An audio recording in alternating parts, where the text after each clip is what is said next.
आइए प्रवेश करते हैं भगवान की कथा में। आज साहिल सिंह और सीमा चिब गांधीनगर जम्मू कश्मीर निवासी द्वारा आज एकादशी के पावन पर्व में इन्होंने वृद्ध माताओं को एक कमरा बनवा करके भेंट किया है क्या ये? आज इंदिरा एकादशी है। आज की एकादशी बड़ी पावन और पुण्यदायी है। आज एकादशी के दिन जरूर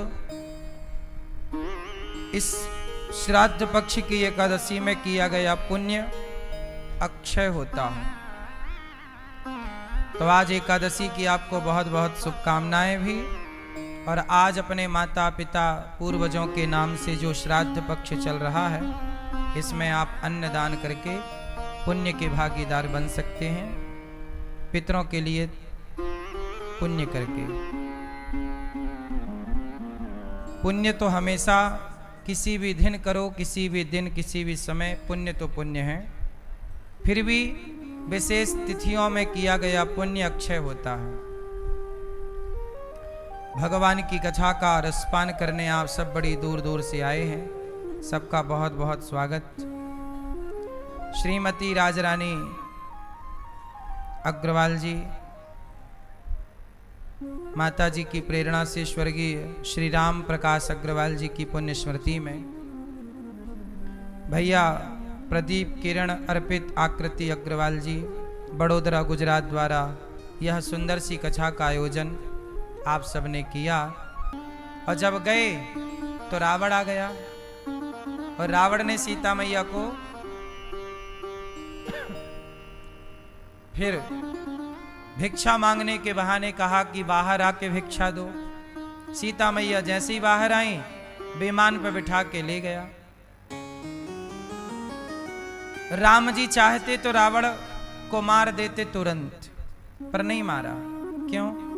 सीता मां को राम जी दंड देना चाहते थे। सीता, तुमने मेरे भक्त लक्ष्मण को तुमने अपमानित किया। सीता मैया ने क्या गलती कर दी? लक्ष्मण जी को बुरा कह दिया। लक्ष्मण जी कौन है? लक्ष्मण जी कैसे हैं जरा सोचो। लक्ष्मण जी ने अपनी पत्नी छोड़ दी। बोलो हाँ।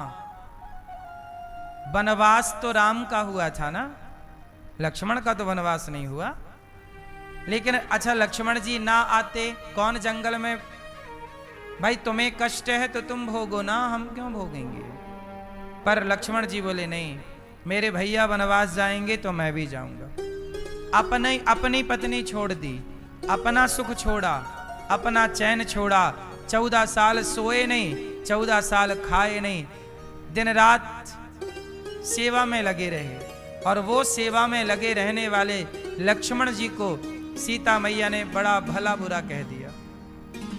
ये बात भगवान कैसे बर्दाश्त करते? जो भक्त भगवान के आश्रित है, उन्हें यदि उनकी पत्नी भी गलत कहती हैं तो भगवान अपनी पत्नी को भी दंड देते हैं। अच्छा, एक बात बताओ,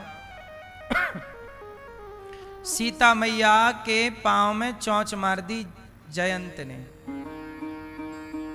सीता मैया के पांव में चोंच किसने मारी? कौआ बन गया। कौन? जयंत। जयंत कौन है? इंद्र का बेटा। एक बार इंद्र का बेटा राम की परीक्षा लेना चाहा और सीता मैया के पांव में चोंच मार के फुर्र से भाग गया। तो राम ने एक तिनके का धनुष बाण बनाया और जयंत के पीछे छोड़ दिया। जयंत सब जगह गया पर उसकी रक्षा किसी ने नहीं की। जयंत ने अपराध क्या किया? सीता मां के पांव में चोंच मार दी। तो राम जी ने उसके पीछे एक बाण लगा दिया। और बाद में जयंत जब सीता मैया की शरण में आया नारद जी के कहने से, तब राम जी ने जयंत को छोड़ा।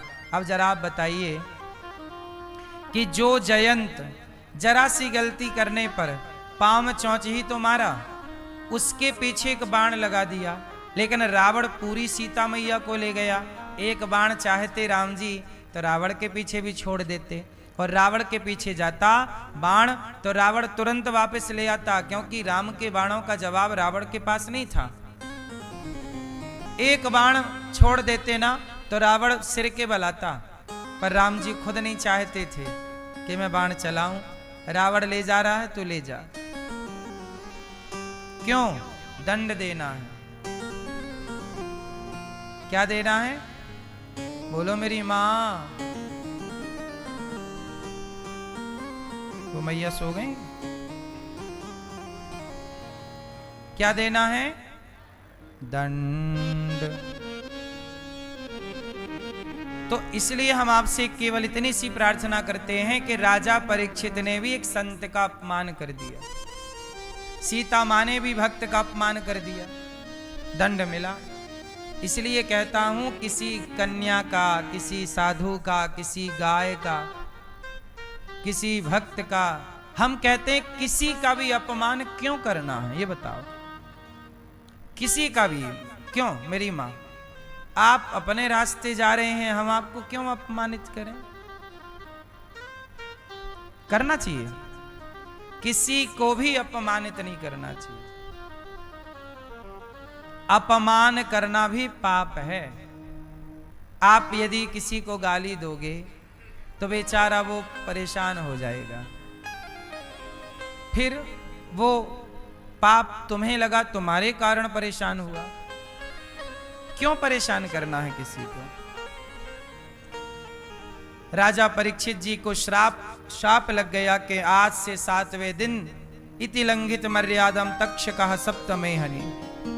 परीक्षित जी को शाप लगा। परीक्षित जी ने कलयुग को रहने के 4 कमरे बनवाए। द्यूतम पानम स्त्रियः सूना। कलयुग कहां रहता है? कौन सा युग चल रहा है ये? जोर से, जोर से। कलयुग नहीं चल रहा है मेरी मां। अभी कौन सा युग चल रहा है? अभी कौन सा युग चल रहा है? कलयुग वहां चलता है जहां शराब पीने वाले लोग हैं। जहां शराब है वहां कलयुग है। द्यूतम। जहां जुआ है वहां कलयुग। जहां जुआ है वहां कलयुग। जहां शराब है वहां कलयुग। जहां स्त्री पराये पुरुष पर दृष्टि भटक रही है वहां कलयुग है। और मांस जो काट रहे हैं, खा रहे हैं, वहां कलयुग है। जो बेईमानी कर रहे हैं, बेईमानी से धन कमा रहे, वहां कलयुग है। जहां भगवान की कथा है, कीर्तन है, भगवान का चिंतन है, वहां कलयुग नहीं है। बोलो मैया। हाँ, जहां कथा है, कीर्तन है। कथा में इसलिए तो सुख मिलता है, आनंद मिलता है, क्योंकि कलयुग नहीं होता कथा में। भाई ये बताओ, गर्मी होती है सब जगह, बोलो हाँ, लेकिन जहां एसी चल रही हो, कमरे में आप एसी के कमरे में बढ़िया बैठे हैं, ठंडी ठंडी हवा है, वहां गर्मी का प्रभाव होगा? आपके कमरे में एसी लगी है तो क्या वहां गर्मी का प्रभाव है? जबकि बाहर निकलो तो लू चल रही है। लू समझते हो ना? बाहर क्या चल रही है? लू चल रही है, गरम गरम हवाएं। बाहर खड़ा नहीं हुआ जा रहा, बाहर गर्मी है, पर कमरे के भीतर एसी लगी है तो कमरे में कंबल ओढ़ के आप सो रहे हैं गर्मी में। तो जहां एसी है वहां गर्मी का प्रभाव नहीं है। उसी तरह जहां कथा है वहां कलयुग का प्रभाव नहीं है। इसलिए भगवान की कथा की छांव, भगवान की कथा की ठंडक, भगवान की छत्र छाया में जो रहते हैं उन पर कलयुग का प्रभाव, कलयुग का प्रभाव किन पर है? जो क्लबों में जाके नाच रहे हैं उन पर कलयुग का प्रभाव है। नाच रहे हैं पराई स्त्री पराई पुरुष के संग, क्या है उन पर कलयुग का? हाँ मैया, है ना? क्या है कलयुग का? जहां जुआ, आप लोग जुआ तो नहीं खेलते? ओ भैया मैया, जुआ तो नहीं खेलती मेरी माँ। और पीछे वाले भैया आप लोग, ओ लाल मैया, जुआ खेलती हो? लूडो? जुआ जहां है वहां कलयुग। आप खेलते हो जुआ? सच्ची बताओ। पत्ते बत्ते ताश कभी नहीं खेले? और दादाजी आप? छोरा तुम खेलते हो ऑनलाइन गेम? नहीं। आप खेलते हैं भैया जुआ? आजकल तो क्रिकेट में भी जुआ होता है। सही है? खेलते हो आप लोग? आप खेलते हो जुआ? पत्ते? नहीं। दादाजी आप? नहीं। और आप? जुआ खेलोगे कलयुग खोपड़ी में बैठेगा, नाश कराएगा। कौरवों ने जुआ ही खेला, सर्वनाश हो गया। महाभारत का बीज कहां बोया गया? महाभारत का बीज क्या है? जुआ। जुआ ना होता, जरा सोचो, जुआ, कौरव जुआ ना खेलते तो भरी सभा में द्रौपदी के कपड़े ना उतारे जाते, और कपड़े ना उतारे जाते तो महाभारत की मूल वजह है जुआ। इसलिए साहब बचना।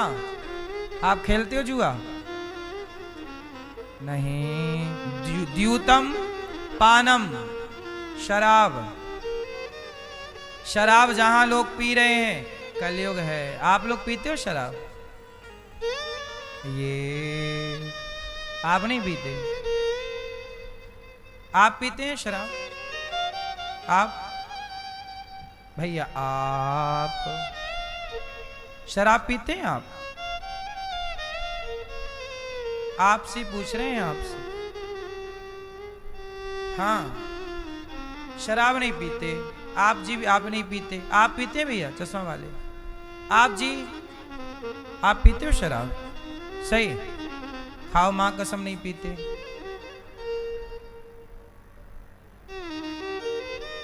आप पीते हो शराब? बिल्कुल नहीं। तनिक सी, एक पैक, एक भी नहीं।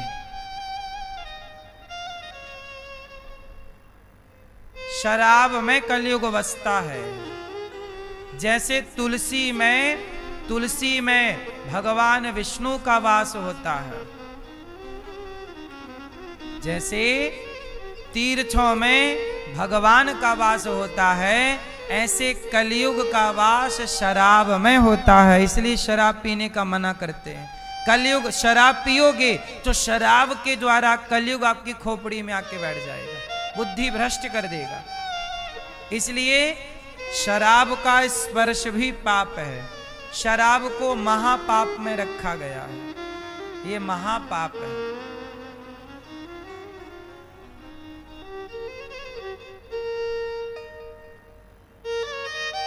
अभी इंदौर में एक घटना घट गई। एक ट्रक वाला शराब के नशे में डूबकर और नो एंट्री में घुस गया ट्रक लेके, और 2 लोगों के ऊपर चढ़ा दिया। 2 लोग मारे गए। पब्लिक प्लेस में घुसा, 12-15 लोग घायल हो गए। 2 लोगों की तो जान चली गई। एक गाड़ी वाले को चढ़ा दिया तो वो गाड़ी में आग लग गई, वो गाड़ी भी जली, उसका ट्रक भी जल गया। ये अभी की घटना है, 1-2 दिन के अंदर की है ना। अब बताओ, 2 लोगों की जान चली गई किसके चक्कर में? शराब के चक्कर में। 15 लोग घायल हो गए किसके चक्कर में? इसलिए शराब जानलेवा है। इसलिए कहते हैं बॉलीवुड तो शराब का प्रचार करता है, मुझे पीने का शौक नहीं, पीता हूं गम भुलाने को। बताओ भाई साहब, कथा ये जरा बताओ, शराब पी के गम भूलता है क्या? क्यों? तो फिर गम ही ना होता किसी के, आज तक सब भूल गए होते। क्यों? शराब पीने के बाद गम भूल जाता है, गम खत्म हो जाते हैं। ये बात सही है कि गलत है? बोलो जोर से, जोर से। नहीं बोला जा रहा है आपको, गलत है। तो बॉलीवुड गलत चीज का प्रचार करती है कि नहीं? पर बॉलीवुड का विरोध कोई भी न्यूज चैनल नहीं करता।